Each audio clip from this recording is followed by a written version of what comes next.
Silicon Valley bank collapse हो गया है। जी हाँ, सिलिकॉन वैली बैंक ने फ्राइडे को 10 मार्च को अपने आप को बैंकरप्ट डिक्लेयर कर दिया है और यूएस रेगुलेटर ने बैंक को शट डाउन कर दिया है और उसके एसेट को सीज कर दिया है। तो ये जो सिलिकॉन वैली बैंक है, ये यूनाइटेड स्टेट ऑफ अमेरिका में कैलिफोर्निया में सिचुएटेड है, वहां पे बेस्ड है। और इसको सिलिकॉन वैली बैंक क्यों कहते हैं? क्योंकि ये सिलिकॉन वैली में जो आईटी फर्म्स है, जो टेक फर्म्स है, टेक्नोलॉजी कंपनीज है, उन स्टार्टअप्स को ये पैसा देती है, उनको ग्रो करने में हेल्प करती है। तो इसके बारे में हम इस वीडियो में आगे डिटेल में जानेंगे कि ये सिलिकॉन वैली बैंक कोलैप्स कैसे हुआ और इसका मार्केट पे क्या असर होगा। बट इसके पहले हम ये जानते हैं कि बैंकिंग इंडस्ट्री फेल कैसी होती है। तो देखिए दोस्तों, जो बैंकिंग इंडस्ट्री होती है उसमें कस्टमर पैसा आके डिपॉजिट करता है। कस्टमर अपना पैसा शॉर्ट टर्म के लिए डिपॉजिट करता है और बैंक क्या करती है, वो सेम पैसा आगे लैंड करती है एज अ लोन, या फिर वो सेम पैसा बैंक आगे डिपॉजिट करती है एज अ सिक्योरिटीज बॉन्ड्स में और उसका अच्छा इंटरेस्ट कमाती है। तो बैंक जो लोन से और सिक्योरिटी से जो इंटरेस्ट कमाती है और कस्टमर को जो कम इंटरेस्ट देती है, इसके डिफरेंस से जो बैंक कमाती है प्रॉफिट, उसी के थ्रू बैंक रन होती है। और अगर सपोज बैंक में बहुत सारे कस्टमर आ गए और अपना पैसा विड्रॉ करने लगे बैंक से अचानक, और बैंक के पास अगर पैसा नहीं है कस्टमर को देने के लिए, तो बैंक क्या करेगी, अपना जो सिक्योरिटीज बॉन्ड है उसको बेचेगी और कस्टमर को पैसा देगी या फिर मार्केट से लोन लेगी। और अगर ये बैंक नहीं कर पाती है, कस्टमर को पैसा नहीं दे पाती है, अपने आप को फंक्शन नहीं कर पाती, तो बैंक क्या करेगी, अपने आप को बैंकरप्ट, इंसॉल्वेंट डिक्लेयर कर देगी और कहेगी वो अपने कस्टमर को पैसा नहीं दे पा रही है। तो दोस्तों, इस वीडियो में हम सिलिकॉन वैली बैंक के बारे में इन डिटेल आगे जानेंगे, तो प्लीज मेरे साथ इस वीडियो में आगे बने रहिए। तो अब हम सिलिकॉन वैली बैंक कोलैप्स के बारे में डिटेल में जानेंगे। तो सिलिकॉन वैली बैंक है वो शट डाउन हो गया बाय यूएस रेगुलेटर। कैलिफोर्निया के रेगुलेटर्स ने सिलिकॉन वैली बैंक को शट डाउन कर दिया, उसके एसेट को सीज कर लिया और ये federal deposit insurance corporation FDIC ने ये लास्ट फ्राइडे 10 तारीख को कहा है। देखिए, Silicon Valley Bank collapsed after failing to raise capital. तो ये क्या हुआ, कैसे हुआ, इसके बारे में डिटेल में आगे जानते हैं। तो देखिए, जो सिलिकॉन वैली बैंक था वो कैलिफोर्निया में बेस्ड था और ये स्टार्ट हुआ था 1983 में। इसके ब्रांचेस अक्रॉस वर्ल्ड थे, इसराइल में थे, चाइना में थे, आयरलैंड, जर्मनी, कनाडा, डेनमार्क और इंडिया में भी बेंगलुरु में थे। और ये फोर्ब्स के लिस्ट में बेस्ट यूएस बैंक के कैटेगरी में था फ्रॉम लास्ट 5 ईयर्स। और ये लास्ट 3 दिन पहले ही रिलीज हुआ था, जस्ट बिफोर बैंक जब कोलैप्स हुआ उसके 3 दिन पहले ये रिलीज हुआ था। अब देखिए, जो सिलिकॉन वैली बैंक था इसका मोस्टली बिजनेस ना टेक्नोलॉजी कंपनी के साथ था, बिकॉज एक टेक बैंक था। ये टेक्नोलॉजी कंपनी को अपना पैसा देता था लोन पे, ये वेंचर कैपिटल को पैसा लोन पे देता था और जो टेक्नोलॉजी कंपनीज थे, टेक कंपनीज थे, इसमें अपना पैसा डिपॉजिट करते थे। और सिलिकॉन वैली बैंक अपने आप को financial partner of the innovation economy कहता था। अब ये सब स्टार्ट कैसे हुआ?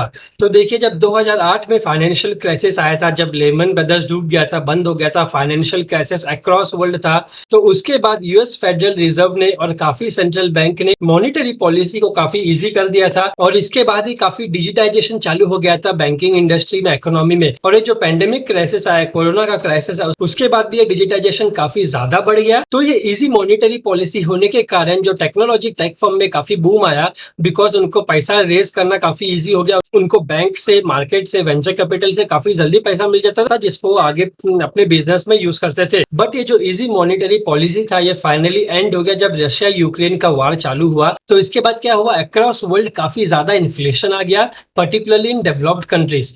और इसके चलते जो इजी मनी अवेलेबल था टेक्नोलॉजी कंपनी को, वेंचर कैपिटल को, वो अब नहीं मिलने लगा। टेक्नोलॉजी कंपनी के लिए काफी ज्यादा डिफिकल्ट हो गया पैसे लेना वेंचर कैपिटल से या मार्केट से। और इसका सबसे ज्यादा इम्पैक्ट पड़ा स्मॉल टेक्नोलॉजी कंपनी में। जो छोटे छोटे कंपनी थे उस पर ज्यादा इम्पैक्ट पड़ा, बिकॉज वो पैसा रेज कर ही नहीं पाते, जिसकी वजह से उनको अपना बिजनेस आगे चलाने में काफी डिफिकल्टी होने लगी। अब जानते हैं कि सिलिकॉन वैली बैंक कोलैप्स कैसे हुआ। तो देखिए, जो सिलिकॉन वैली बैंक था ये स्मॉल बैंक नहीं था, ये यूएस का 16 लार्जेस्ट बैंक था और इसकी होल्डिंग थी $210 बिलियन इन एसेट। और लास्ट ईयर जब बैंक ने अपना एनुअल रिपोर्ट रिलीज किया था 23 फेब 2022 को, तब उन्होंने ये कहा था कि उनका कैपिटल रेशो 16% है, जो काफी ज्यादा है रिक्वायर्ड रेशो से। बट देखिए अभी क्या हुआ था, अभी इजी मॉनेटरी पॉलिसी थी वो एंड हो गई, इन्फ्लेशन बढ़ने लगा अक्रॉस। तो इसके वजह से क्या हुआ, फेडरल रिजर्व बैंक ने इंटरेस्ट रेट बढ़ा दिया 450 बेसिस पॉइंट पिछले 1 साल में। और ये सब के चलते जो टेक के स्टॉक्स थे, टेक्नोलॉजी कंपनी के जो शेयर्स थे, उसमें काफी गिरावट आने लगी। और इसके वजह से जो सिलिकॉन वैली बैंक था, जो इन सबको हेल्प करती थी, उस पर भी काफी ज्यादा फर्क पड़ने लगा। और फिर सडनली बैंक ने मार्च 8 2023 को चीजें क्लियर करने लगी और फिर तब एक जो leading venture capitalist Peter Thiel, उसने ये अनाउंस किया और सभी कस्टमर को कहा कि अपना सारा पैसा आप लोग विड्रॉ कर लीजिए सिलिकॉन वैली बैंक से। तो देखिए अब क्या कंडीशन आ गया, जो कस्टमर थे वो बैंक में जाने लगे अपना पैसा विड्रॉ करने के लिए और बैंक के पास पैसा था नहीं। क्यों? क्योंकि जो बैंक ने अपना पैसा था वो बैंक ने अपना सारा पैसा मार्केट में लैंड कर दिया था, मार्केट में डिपॉजिट कर दिया था। तो जिसके वजह से बैंक के पास पैसा नहीं था कि जो अपने कस्टमर को पैसा दे पाए जब वो पैसा विड्रॉ करने का डिमांड करने लगे बैंक से। तो और फिर तब बैंक ने एक स्टेटमेंट इशू किया और बैंक ने कहा कि वो अपने गवर्नमेंट बॉन्ड सेल करने जा रही है और मार्केट से पैसा रेज करने जा रही है। तो बैंक ने क्या किया, बैंक ने अपना $21 बिलियन का जो पोर्टफोलियो था उसको सेल कर दिया with a huge loss of $1.8 billion. अब देखिए, तो जब बैंक ने जब ये बॉन्ड खरीदा था तब उसका इंटरेस्ट रेट था 1.79% और जब बैंक ये बॉन्ड बेचने गई मार्केट में तब उसका इंटरेस्ट रेट था 3.7% एज ऑन मार्च 10। तो जो ये बॉन्ड का इंटरेस्ट रेट था ये काफी ज्यादा बढ़ गया था, जिसकी वजह से क्या हुआ, जो बॉन्ड का इंटरेस्ट रेट बढ़ने से उस बॉन्ड की वैल्यू कम हो गई। बिकॉज जब इंटरेस्ट रेट बढ़ता है बॉन्ड का यील्ड बढ़ता है तो उसकी वैल्यू कम हो जाती है मार्केट में, तो उसकी वैल्यू कम हो गई, जिसके वजह से बैंक को $1.8 बिलियन का लॉस हुआ। और फिर ये गैप फिल करने के लिए $1.8 बिलियन का लॉस का गैप फिल करने के लिए बैंक ने ये अनाउंस किया कि वो अपने शेयर्स को सेल करेगी $2.25 बिलियन में in common equity and preferred convertible stock को सेल करेगी ताकि वो इसे फंड कर सके। और इस अनाउंसमेंट के बाद क्या हुआ, बैंक का जो शेयर था वो 60% डाउन हो गया, 60% गिर गया मार्केट में। और फिर silicon Valley bank desperately market में से पैसा उधार लेने के लिए ढूंढने लगी कहां से वो पैसा ले सके जिसके वजह से अपने बैंक को रन कर सके। बट उसको ऐसा कोई ऑप्शन नहीं मिला, कोई पैसा नहीं दे रहा था बैंक को, बिकॉज बैंक की कंडीशन ऐसी थी कि उसको कोई पैसा ही नहीं दे रहा था मार्केट से। जिसकी वजह से क्या हुआ, बैंक को काफी डिफिकल्टी आने लगी, वो अपने कस्टमर्स को पैसा नहीं दे पा रहा था, बैंक अपने बिजनेस को रन नहीं कर पा रहा था, जिसके वजह से यूएस के रेगुलेटर, कैलिफोर्निया के रेगुलेटर ने बैंक को शट डाउन कर दिया। और फिर फ्राइडे 10 मार्च को बैंक को बैंकरप्ट डिक्लेयर कर दिया गया। सिर्फ 2 दिन में ही बैंक फेल हो गया। अब इसको हम एक्चुअल फिगर्स में समझते हैं। तो देखिए, जो बैंक का जो टोटल एसेट था वो था $211,793 मिलियन डॉलर्स में। ये जो फिगर्स है मिलियन डॉलर्स में, तो बैंक का जो टोटल एसेट था वो था 211,793। इसमें से बैंक ने मार्केट में कितना लैंड किया होता, हेल्ड टू मैच्योरिटी सिक्योरिटीज कितना था, $91,321 मिलियन बैंक ने मार्केट में लैंड किया था, बॉन्ड्स खरीदा था। और बाकी के कुछ पैसे जैसे $74,250 मिलियन को बैंक ने लोन के जरिए लैंड किया था वेंचर कैपिटल्स को। ओके, तो ये जो लोन का काफी ज्यादा हिस्सा था वो वेंचर कैपिटल को बैंक ने लैंड किया था। तो जो ये 211,793 का टोटल एसेट था बैंक के पास, उसमें से तो मोर देन 70% का बैंक ने तो सिक्योरिटीज खरीद लिया था, उसको लैंड कर दिया था।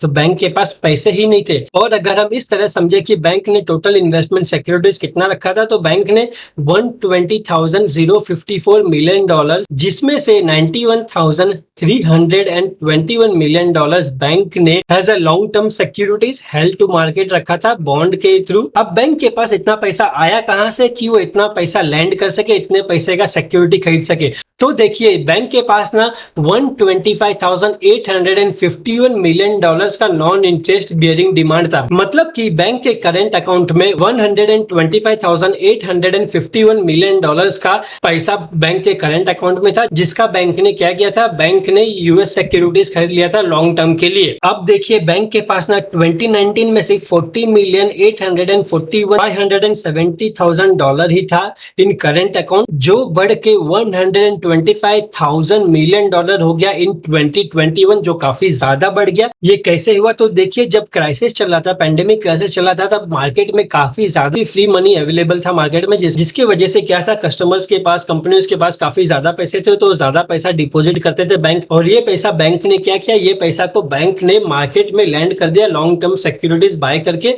जिसकी वजह से बैंक काफी ज्यादा फंस गई थी। अब क्या कस्टमर्स का, डिपॉजिटर्स का पैसा सेफ है बैंक में या नहीं? तो देखिए, FDIC, federal deposit insurance corporation ने ये कहा है कि एफडीआईसी इंश्योर करती है डिपॉजिट अप टू $250,000 पर डिपॉजिटर। जैसे कि इंडिया में DICGC ₹5 लाख तक इंश्योर्ड करती है बैंक में फॉर पर डिपॉजिटर, सेम वे एफडीआईसी पैसा इंश्योर करता है पर डिपॉजिटर का कितना, $250,000। तो एफडीआईसी ये कहती है कि अगर किसी कस्टमर का पैसा जो है $250,000 तक होगा तो वो पैसा जो है वो FDIC दे देगी। लेकिन अगर किसी कस्टमर का पैसा $250,000 से ज्यादा है तो वो इंश्योर्ड नहीं है। और एज पर FDIC बैंक के पास $209 बिलियन है in asset and $175.4 billion deposit है at the end of December 22। तो देखिए FDIC ये कहती है कि उसको पता नहीं है कि कितने कस्टमर का पैसा अनइंश्योर्ड है, उसका फिगर्स FDIC के पास नहीं। बिकॉज FDIC ये कहती है कि जब ये अनाउंस हुआ उसके बाद लास्ट 48 आवर्स में कस्टमर लोग का काफी अफरा तफरी मच गया। Customer run on the bank है, वो अपना पैसा निकालने के लिए बैंक में भाग रहे हैं, जिसके वजह से बैंक के पास क्लियर पिक्चर नहीं है कि कितने कस्टमर्स का पैसा अनइंश्योर्ड है। जब बैंक ने डेटा दिया FDIC को तो बैंक ने ये कहा कि 89% of $175 billion in deposit uninsured है। FDIC ये कहती है कि मंडे मॉर्निंग से फंड एक्सेसिबल होगा, बट उन लोगों का पैसा जो अनइंश्योर्ड है, अनइंश्योर्ड डिपोजिटर्स का पैसा जो है उनको मिलने में काफी टाइम लग जाएगा। कितना टाइम लगेगा कोई गारंटी नहीं है, बिकॉज ये काफी कॉम्प्लिकेटेड प्रोसेस है।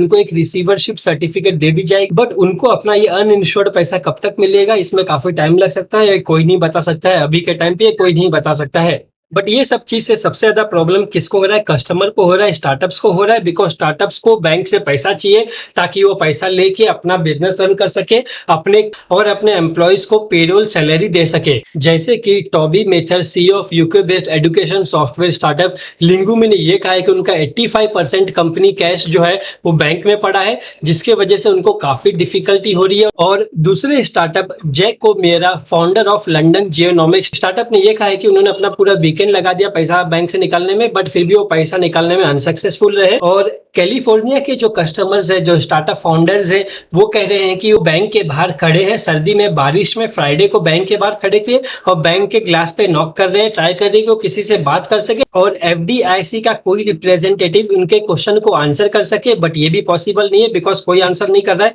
कुछ कस्टमर तो ये भी कह रहे हैं कि आप हमारी सिचुएशन को समझिए और प्लीज हमारे प्रॉब्लम को सॉल्व करिए, हमको हमारा पैसा दिलाइए। तो दोस्तों इस वीडियो में हमने सिलिकॉन वैली बैंक के बारे में in detail in depth discuss किया है कि इस बैंक से कस्टमर्स को कैसे आगे फर्क पड़ने वाला है, उनका पैसा उनको मिलेगा कि नहीं, और मिलेगा तो कितना कॉम्प्लिकेटेड प्रोसेस है।